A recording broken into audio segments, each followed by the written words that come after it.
একজন মুসলিম পরিপূর্ণ মুমিন হতে হলে যতগুলো গুণ থাকা দরকার, তার মধ্যে সর্বোত্তম গুণ হলো সত্যবাদী হওয়া, সত্য কথা বলা।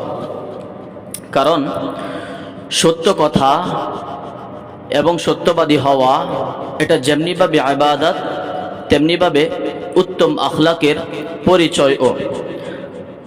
রাসূলুল্লাহ সাল্লাল্লাহু আলাইহি ওয়াসাল্লাম বলেছেন, তোমরা সত্য কথা বলো, কারণ সত্য মানুষকে সৎকর্মের দিকে নিয়ে যায়, আর সৎকর্ম মানুষকে জান্নাতের দিকে নিয়ে যায়। একজন মানুষ বারবার সত্য বলে যেতে থাকে যতক্ষণ না সে আল্লাহর কাছে সত্যবাদী হিসেবে লিপিবদ্ধ হয়। সত্য কথা বললে ফায়দা কি, উপকারিতা কি?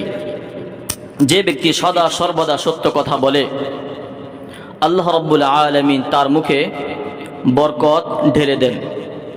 মানুষের হৃদয়ে তার জন্য ভালোবাসা সৃষ্টি হয়, বিপদে ও শান্ত থাকে, কারণ সে জানে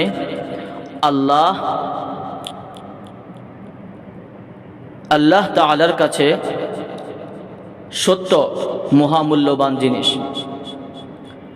তার কথায় ও কাজে আল্লাহর সাহায্য নেমে আসে।